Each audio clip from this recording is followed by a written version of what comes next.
evening, cult members, and welcome to Pop Culture Cult. I'm Sean. I'm Janice. And welcome to our spoiler discussion and reaction to episode 1 of The Falcon and the Winter Soldier, called The New World Order. Which is appropriate because for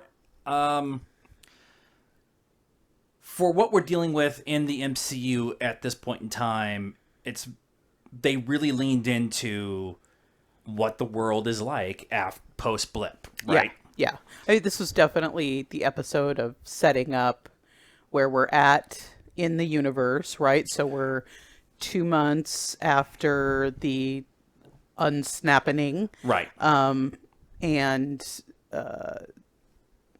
so a month-ish after WandaVision. Yeah. And kind of where Bucky is and where Sam is. With their family and emotionally and all of that. So we got a little bit of bad guy setup, but a little bit of bad guy setup. One of the interesting things that there's a lot actually in this episode. This isn't going to be the Easter egg hunt like WandaVision was going to be. This is going to be much more about it's a spy drama kind of thing. Yeah. But the two things that I really took out of this was the opening scene with the chase through the canyon and stuff. It was cool.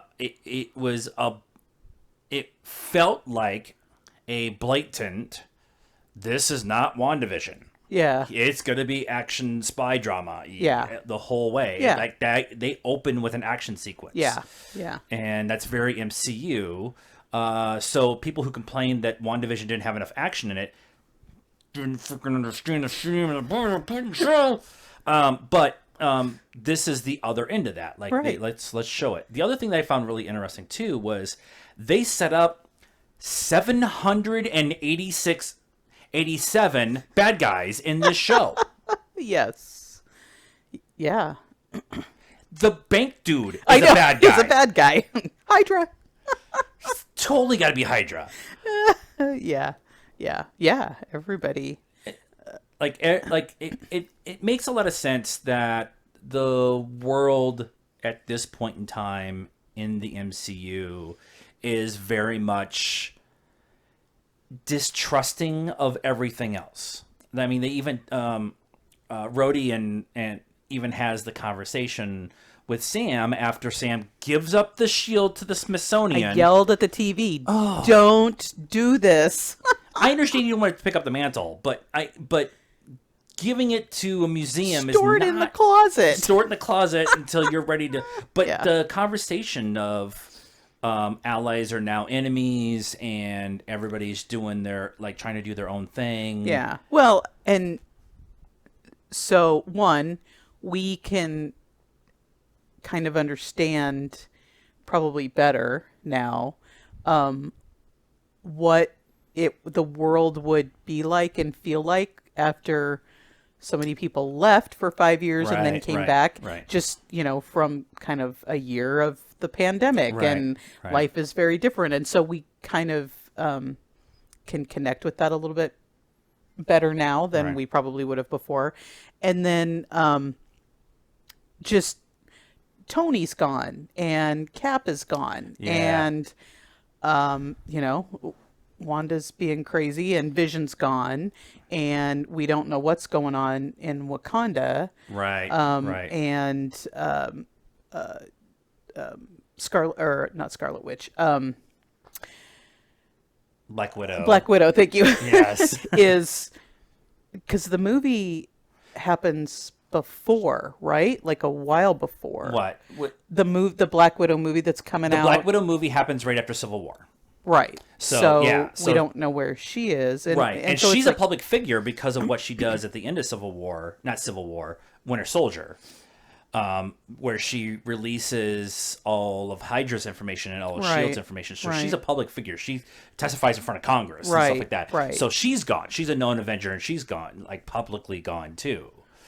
Well, but I mean, I'm just talking about leaders in the Avengers group, who would step up, and really it would be, Cap or Tony, and they're Right. both gone. So everybody's just kind of scattered around, and they're just trying to pick up the pieces from everything that's happened over the 5 years. And Yep. And everybody who was gone, everybody who stayed, has having to deal with everybody who was gone came back. right, So you have that whole issue going on, and you still have this idea of there's known threats out there now, right, and so you have the public everyday man problem that's going on mentally, and then you have the people with all the powers are still trying to deal with right. everything. Well, and they dealt with that in WandaVision too, Yeah, right? yeah. With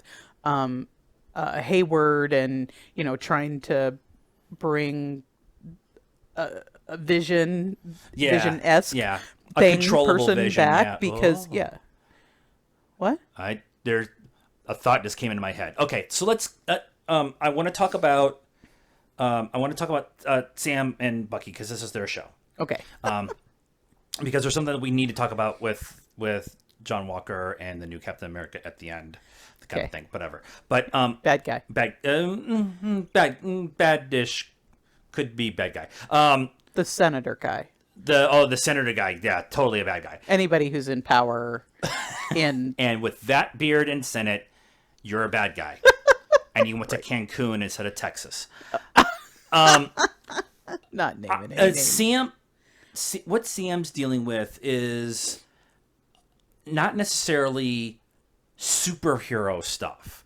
The idea of him dealing with him choosing the military over his family, Right. and the family understanding that, and now he's trying to come back after being gone because of the blip, because he was in the military and everything, and try to have this anchor that was his family business and the family home and everything, trying to keep that even though his sister and her kids have moved on. Right. And are trying to, start a new life. And Sam is that... He hasn't had that 5 years to get over it. Yeah. And he does.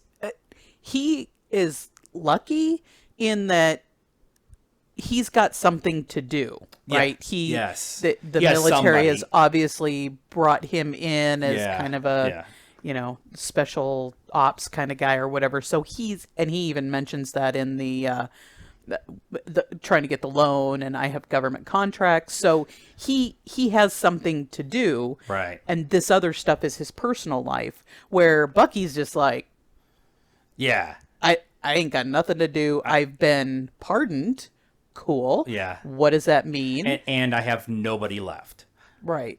Like he talks, he's honored, and he goes on a date, which is a great way to do exposition about how old he is and dealing with the mental stuff, his mental state, and having to deal with people. Like he's either been the Avengers, who all know how old he is, or he's been in Wakanda. Again, they know how old he is. Right. Now he's just kind of set free in the wild, and he's got to deal with that. And he has all of this baggage of his life as the Winter Soldier. Right. And so which is very much in this episode. So you have Sam, who is trying to hold on to something that doesn't really exist anymore. And then you have Bucky with nothing. Yeah. Trying to figure out where he fits where at he's all. supposed to, yeah. And it's so, I just this is supposed to be a spy drama, and you have this stuff that has to be dealt with. And that's one of the things that we talked about after Endgame was I want to see what the world is like after this catastrophic catastrophe happens, and then Miracle, where everybody comes back, and all the ramifications for that. Right. There's people who lost their loved one, fell in love with someone else, had a family, and now their original loved one is back. Yeah. Like, how do you even deal with that? Yeah. And I would love to see them deal with that at some point in time. It's This Is Us episode, I swear. Yeah. So let's talk about the bad guys that got set up. We got George Batroc, who's George St. Pierre, who is at the beginning of Winter Soldier on the boat, with fights Cap in a really awesome fight. George has said in interview, George St. Pierre said he has a largish role in this series. Okay. So he's going to be coming back. His introduction and it was a nice direct connection to Captain America and everything. Right. So, but it was interesting that they didn't bring it up at all. Like, Sam never said what happened. How was this guy out or whatever? I think in the moment, I think in the moment there wasn't really a chance to do it, but maybe somewhere in that conversation where he's with the other military guy that I'm looking at the IMDb list, his contact on the ground. Yeah. Like some conversation. I'm sure that conversation is going to come. Yeah. Just not in this Which episode. I was like, okay, first of all, he's just one of the guys in the Fun V in Iron Man. So that's who I thought he was at first. Yeah. And then they're in Tunisia. And he's scanning, like, I thought he was taking pictures. I'm like, he's a bad guy because he's tracking where Sam is. And then he gets, like, beat up and calls Sam. So he's actually, I think he's a good guy. He is a military CIA kind of agent. Like, he's working the intel on the ground, but he's working directly for the military. He's going to be the one that he's the go-between between Bucky and Sam and the bad people, and he's gonna be their roadie, right? Their military. He's gonna be the guy in the chair. Yeah, the guy in the chair. Where's Ned? We also get the introduction of the Brotherhood Without Banners. That's what they called them. Something of flags. World with no flags. I think it's World with No Flags. World with No Flags. Yeah. It's Brotherhood Without Banners. But and they don't want any borders anymore. They want an open world. They think it was better without when the blip happened, and they're willing to. It's a very interesting concept for a villain who wants to open the borders when we live in a world right now where borders are important and enforced and not important and free flowing. I'm thinking like the southern border in the U.S. and you have the EU where it's very open there, and then you have Brexit. What's going on? So it's a very interesting villain. Now it's the villain from the comics, so it makes a lot of sense. But it's just a very interesting villain to have. Very topical. But their subtle introduction is at least one of the people are enhanced. Yes. We have an enhanced in the field. We don't know what his enhancement is, but he's strong. He jumped out of a second-story window. Not a superhero landing. Deadpool would be very upset, but he definitely landed and then kicked the guy across the street. So we also got the introduction of it's going to be John Walker, who is the replacement Captain America. Right. In the comics, he becomes USA agent, I think is what they called him. It might be Agent USA. I have the article. Agent American. USA agent. US agent. He has a very punchable face. As soon as they showed him, I was like, I want to punch that face. It's a very we knew that I knew that this particular character was coming. They showed him in the trailers, and so it wasn't like a stretch or whatever.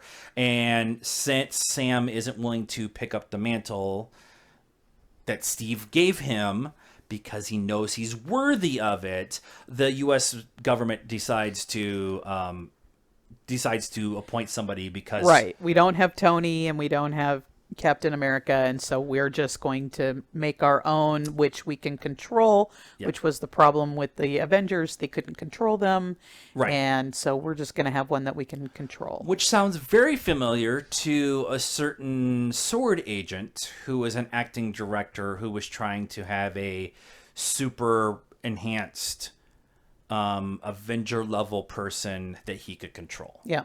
So with two shows, we have this laying this groundwork of this idea of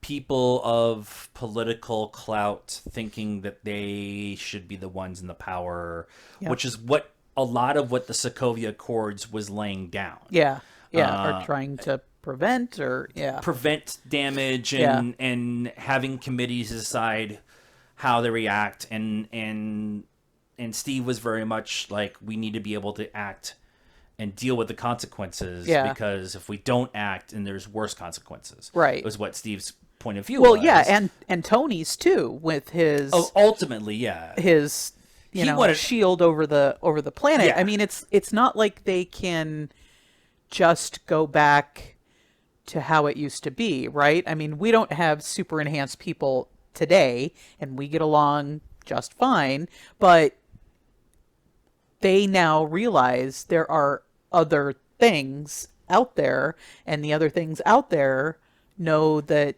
Earth has these has infinity stones, or or enhanced beings or whatever, and so now we're on their radar. So it's strength enhances strength, which the line from Ultron Yeah. that Vision is Yeah. talking about. Yeah. Strength is brought up by other strength, and I can't remember what the line is. But yeah. So it's not like they can go backwards, and they've always wanted to be able to control.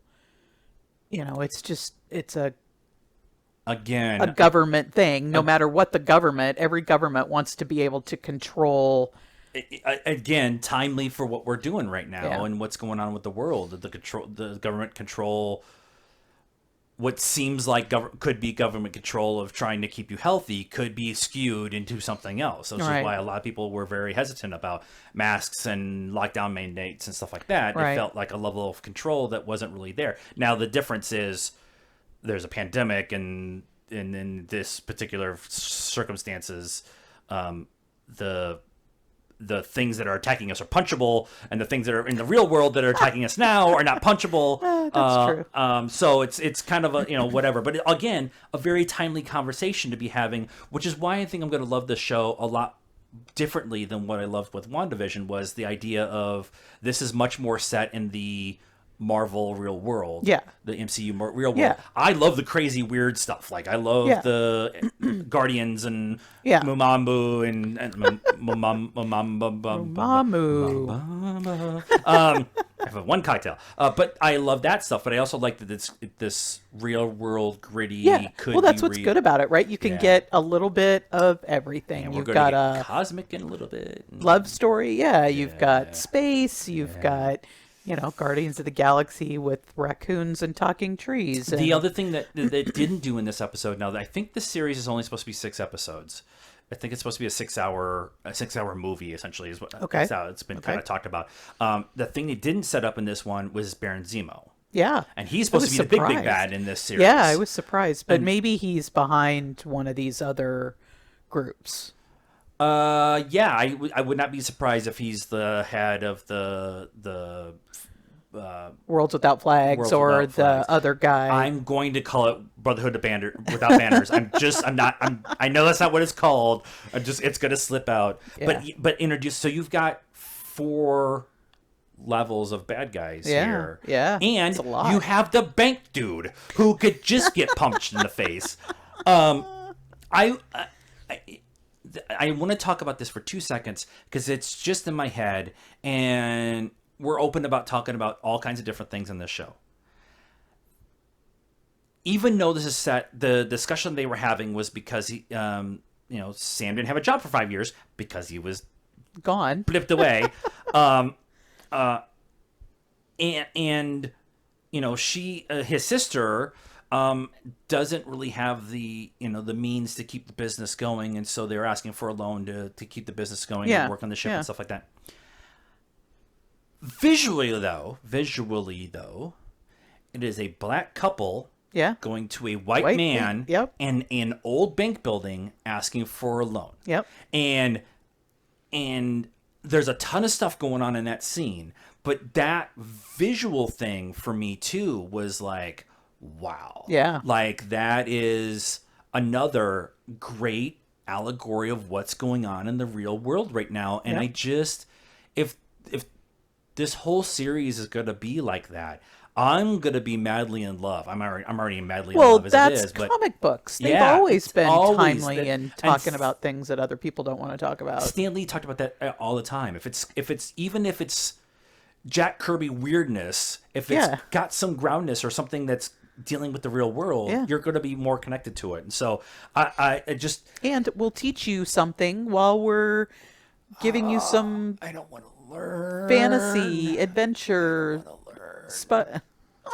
It's hard. There's spelling involved, and there's just sometimes there's changing your ways, and that's really hard. That's super hard. I got the vaccine, so I don't have to change, or I haven't changed yet. I still have no mutant powers. I'm really upset. I am not enhanced. He's not. So for this first episode, I really like what they're going, and we'll see what they kind of continue on with. Yep. We still don't have the Sam and Bucky together, which I think is what we're going to get to next. Right. This show is called Falcon and Winter Soldier, and we had no Falcon or Winter Soldier together in this show. We had Falcon and we had Winter Soldier, yes, but not together. Yeah. We had the Winter Soldier, not Bucky Barnes. Too. That was a very good misdirect to start off with him having the nightmare about the hit and you that thought he had. it was going on. Yeah. And it he was says, like, Hail what? Hydra, and yeah. we're like, yeah. I'm like, is he just taking out old Hydra people? Which is what he's doing. Yeah. Like it's in what Bucky's doing, he's trying to make amends. We even talk about the old guy. He's amazing, but I have a theory that his son, who Bucky killed, is actually a bad guy. Yeah. And wasn't just the witness. Actually, Bucky was there to take him out. And not the and, Russian the other guys, mob guy or whatever. Yeah, he just managed to get a bunch of people all at once. We'll have to watch the episode again because they talk about something as they walk into the lobby of the hotel. And I only remember hearing them talk about going to the lobby bar.